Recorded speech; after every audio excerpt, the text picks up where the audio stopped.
আসসালামু আলাইকুম। প্রিয় দর্শক, অন্য মঞ্চের আলোচনায় আজ আমাদের সঙ্গে অতিথি হিসেবে আছেন।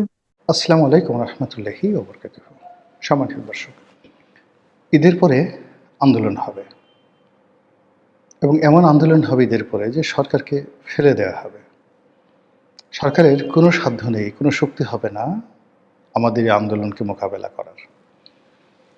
এই কথাগুলো ২০০৯ থেকে একেবারে ২০২৪ পর্যন্ত অহরহ বিএনপি এবং জামাতের মুখ থেকে বের হতো এবং এটা যে একটা কথার কথা, এটা মোটামুটি আমরা নিশ্চিতভাবে বুঝে গিয়েছিলাম।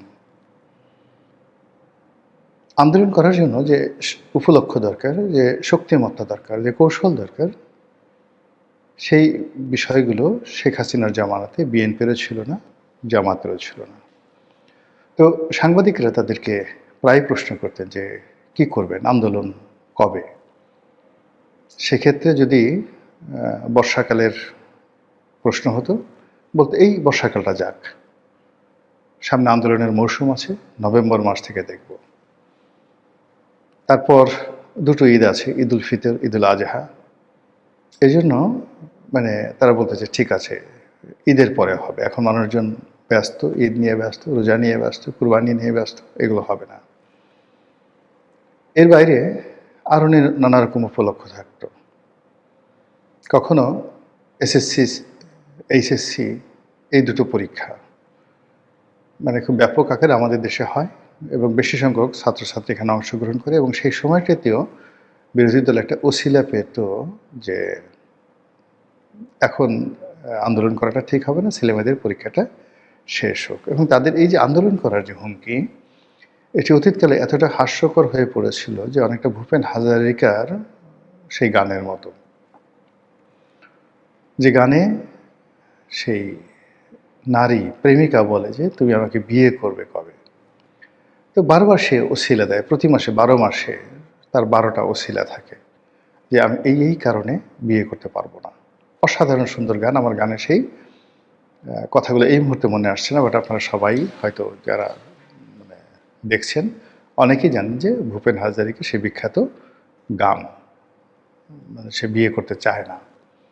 তো এভাবে আসলে আন্দোলনের প্রতি যে একটা অনীহা, সেই অনীহা বা আন্দোলন করতে পারার যে অপারগতা, এটা যেভাবে ছিল, তার সঙ্গে সঙ্গে আবার নানা রকম কথাবার্তা ছিল যে বিরোধী দলের মধ্যে সরকারের অনেক গুপ্ত এজেন্ট লুকায়িত ছিল, যারা মূলত ডিজিএফআই থেকে শুরু করে অন্যান্য গোয়েন্দা সংস্থার কাছ থেকে নিয়মিত বকরা পেতেন। রাতের আড়ালে, আধারে, পর্দার আড়ালে তাদের সঙ্গে সরকারের একটা নেগোসিয়েশন হতো এবং সেই নেগোসিয়েশন করে তারা আন্দোলন করতেন, আন্দোলন ফ্লপ করতেন, কখনো জেলে যেতেন, আবার কখনো জেল থেকে সেখানে বের হয়ে যেতেন। এ সকল শোনা কথা, সত্য কথা বা মিথ্যা কথা আমরা বলতে পারবো না, বাট কিছু না কিছু বটে, কিছু না কিছু রটে, কিছু না কিছু রটে, কিছু না কিছু বটে, এই ধরনের কথা তো আছেই।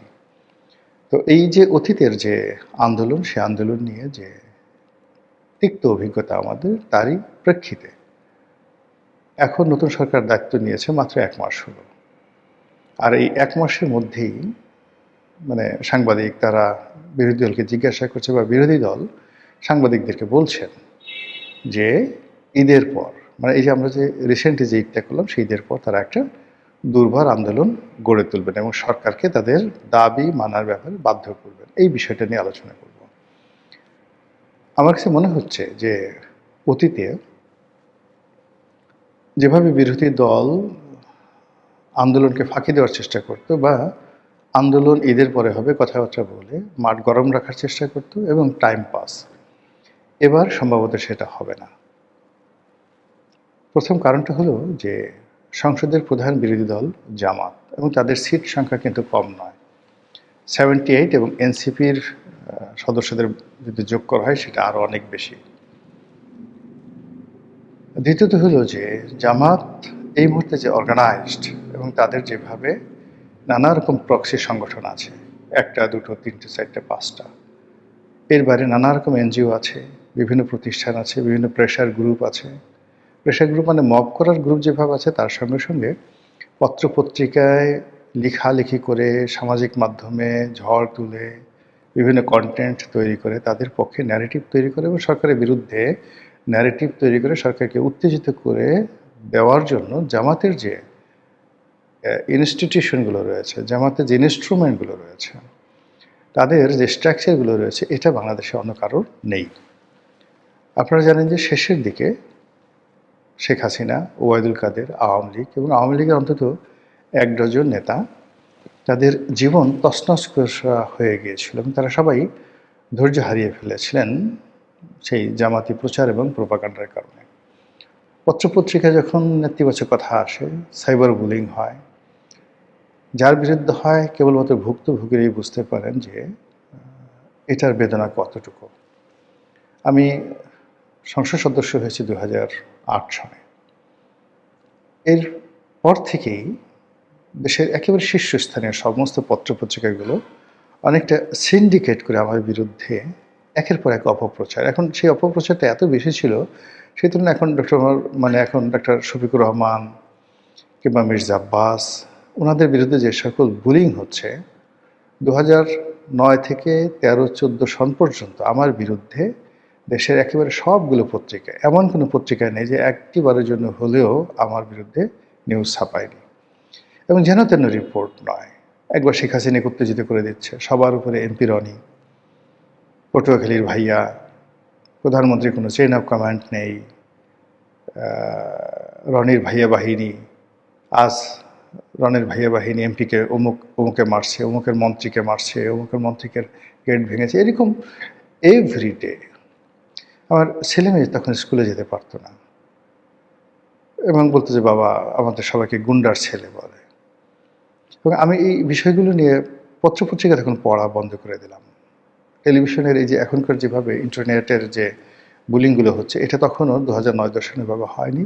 পত্রপত্রিকাগুলোই ছিল তখন মেইন। এমনকি টেলিভিশনের বদমাইশিও তখন শুরু হয়নি 2009-10 সালে।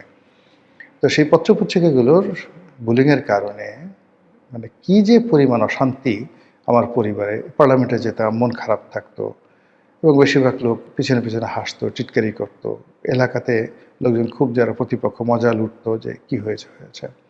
ফলে এটা একটা অভিশাপ। ফলে এখন যাদের বিরুদ্ধে এই সাইবার বুলিংটা হচ্ছে, আমি বুঝতে পারি তাদের বেদনাটা কোন পর্যায়ে। বাংলাদেশে একমাত্র হয়তো আল্লাহর মেহেরবানি, সবচেয়ে বেশি সাইবার বুলিং, সবচেয়ে বেশি নেতিবাচক প্রচারণার পরেও এখনো পর্যন্ত আমি টিকে আছি। আমার কাছাকাছি যারা বুলিংয়ের শিকার হয়েছেন, কেউ অসুস্থ হয়ে গেছেন, কেউ মারা গেছেন, অনেকে রাজনীতি থেকে বিচ্যুত হয়েছেন, অনেকে পদ পদবি হারিয়ে একেবারে অলক্ষ্যে চলে গেছেন। কোথায় লক্ষ্মীপুরে তাহের, কোথায় শামীম ওসমান, কোথায় ফেনীর জয়নাল হাজারি থেকে শুরু করে অন্যান্য যারা আছেন, বদি ঠদি যাদের নাম আসছে। তো সেই তুলনায় নেতিবাচক খবরকে ইতিবাচক করে এই সমাজে এখনো পর্যন্ত সম্মান দিয়ে আল্লাহ রাব্বুল আলামিন যে টিকিয়ে রেখেছে, এই জন্য আপনাদেরকে সাক্ষী রেখে আল্লাহর দরবারে শুকরিয়া আদায় করছি, আলহামদুলিল্লাহ। তো এই যে সহানুভূতি, আমি যেটা বুঝতে পারি যে সাইবার বুলিংটা কী জিনিস। আর যেহেতু এখন সামাজিক মাধ্যমের সঙ্গে আমি জড়িত, কাজেই ভিডিও কিভাবে বানাতে হয়, কিভাবে এটাকে ভাইরাল করতে হয়, কোন কোন শব্দগুলো ব্যবহার করলে এগুলো রীতিমতো ভাইরাল হয়ে যাবে। ধরেন পিনাকি, এখন পিনাকি আমার সমবয়সী, সমবয়সী, আমার সঙ্গে তার সরাসরি কখনো দেখা হয়নি, কিন্তু আমি যখন ভিডিও শুরু করি, আমার একটা ভিডিওতে যদি 20,000 তখন ভিউ হতো, আর পিনাকির তখন ভিউ হতো 2-3 হাজার। আপনি 2000 মানে সেই 19 বা 2021-22 সনের ভিডিওগুলো দেখেন, পিনাকির ভিডিও দেখেন, আমার ভিডিও দেখেন। ইলিয়াসের তখন নামগন্ধ ছিল না, জাস্ট ফেসবুকে এসে মাঝে মধ্যে গালাগালি করতে, কথাবার্তা বলতে, নাম হতো না। তো রাতারাতি তারা যেভাবে ভাইরাল হয়ে পড়েছে, ওই জিনিসগুলো মানে আমি জানি এবং আমি তাদেরকে পড়াতে পারি। এ কারণ হলো এদের কারোরই আমার মতো সংবাদপত্রে চাকরি করার অভিজ্ঞতা নেই। 1986 সনে আমি প্রথম শ্রেণীর জাতীয় দৈনিকে আমার কর্মজীবন শুরু, এবং এখন পর্যন্ত সংবাদপত্রের সাথে, মূলধারা গণমাধ্যমের সাথে এখনও জড়িত। মোর দ্যান 40 ইয়ার্স লিখে যাচ্ছি। পত্রপত্রিকা কীভাবে লিখতে হয়, কীভাবে করতে হয়, সেই জিনিসগুলো জানা আছে। তো যারা ইউটিউবিং করেন, সেই বা এই মুহূর্তে যারা কন্টেন্ট ক্রিয়েট করেন এবং যারা খুব ভাইরাল হয়ে পড়েন খুব অল্প সময়ের মধ্যে, একটা ভিডিও মিলিয়ন ভাইরাল হয়, তো এই জিনিসগুলো আমিও পারি।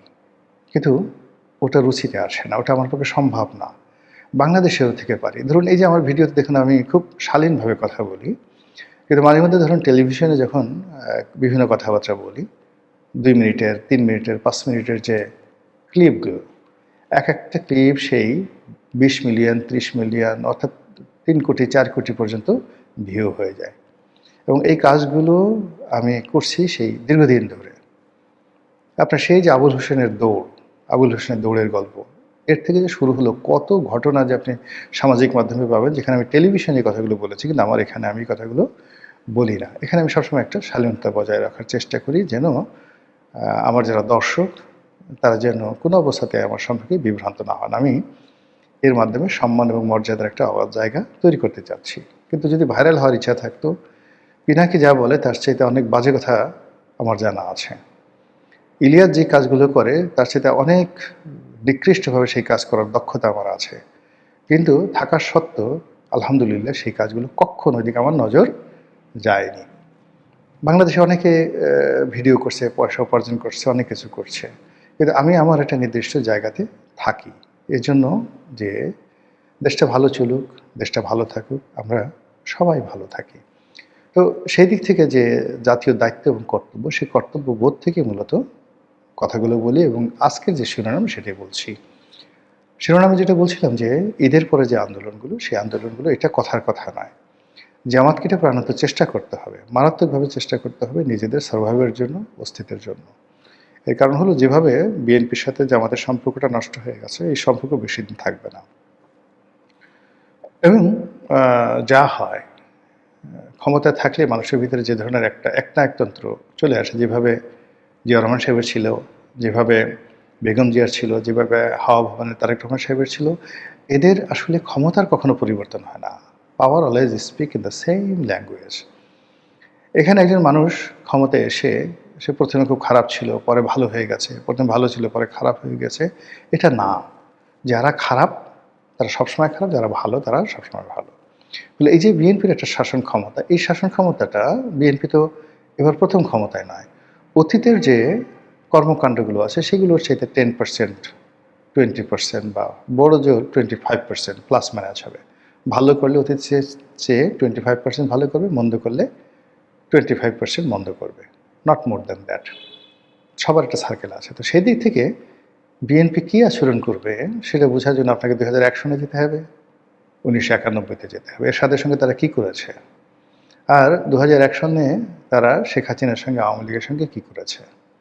তাদের জমানার গ্রেনেড হামলা থেকে শুরু করে সারা বাংলাদেশের যে জঙ্গিবাদের উত্থান, সারা বাংলাদেশের দুর্নীতির মহোৎসব, সারা বাংলাদেশের যে তাণ্ডব, সেই জিনিসগুলো তো আপনি সংখ্যালঘু নির্যাতন থেকে শুরু করে খুন, ধর্ষণ, রাহাজানি, তাদের আমলের যে অপারেশন ক্লিন হার্ট, এই জিনিসগুলো কোনো অবস্থাতেই এই দায় তারা এড়াতে পারবে না। এবং এবারও যে অবস্থা চলছে তাদেরকে এরকম হার্ড লাইনে যেতে হবে অতীতের মতো করে।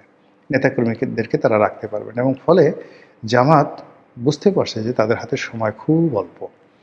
আর এই অল্প সময়ের মধ্যে তারা জুলাই সনদ, সংস্কার কমিশনের রিপোর্ট, সংবিধান সংশোধন, তারপর প্রেসিডেন্ট প্রধানমন্ত্রীর মধ্যে ভারসাম্য ইত্যাদি যে বিষয়গুলো রয়েছে, তার সঙ্গে সঙ্গে জুলাইয়ের ব্যাপারে যে সকল ইন্ডিয়াবিলিটি রয়েছে এগুলো তাদেরকে আদায় করে নিতে হবে।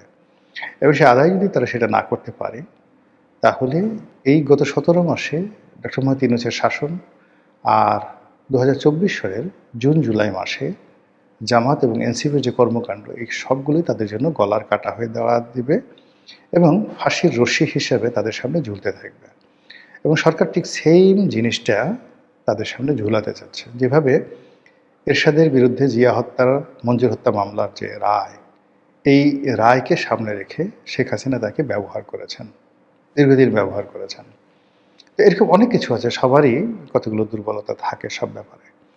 তো এই যে জুলাই আগস্টের গত 17 মাসে জুলাই আগস্টকে পুঁজি করে জামাত যে লাভ করেছে, বেনিফিট নিয়েছে, আর বিএনপি কেবল এই জুলাই আগস্টের সুপ্রিমেসির কারণে জামাতকে, এনসিপিকে যতটা প্রিভিলেজ দিয়েছে, এটা তারা ক্ষমতা এসে কোনো অবস্থাতে বরদাস্ত করবে না। বরং ওই সময়টাতে তারা যে আচরণ করেছে তার প্রতিশোধ নেওয়ার জন্য বিএনপির অসংখ্য নেতাকর্মী, মানে তাদের হাত পা, নেতাকর্মীর হাত পা নিষ্পিস করছে।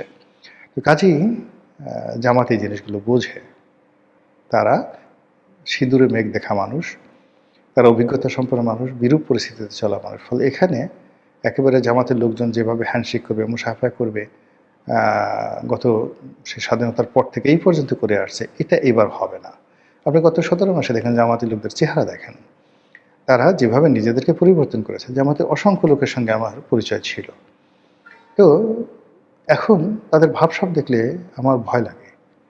এদের সঙ্গে আমার পরিচয় ছিল, একথা বলতেই তো আমার ভয় লাগে। মানে তারা যদি কেউ বলে ফেলে, আরে তুমি কোন অমুক, ওই হাদি যে কথাটা বলতো, হ্যাঁ তুমি কি অমুক, যে তোমার সঙ্গে আমার মতো লোকের খাতির থাকতে পারে, এরকম। ফলে মানে ক্ষমতা এমন একটা জিনিস, তারা পরিবর্তন হয়ে যায়। তো জামাতিভাবে পরিবর্তন হবে এটা আমরা কখনো ভাবিনি। ফলে এই যে জামাত যে পরিবর্তন হয়েছে, আমার ধরেন ক্ষমতা নাই, আমি সাধারণ মানুষ,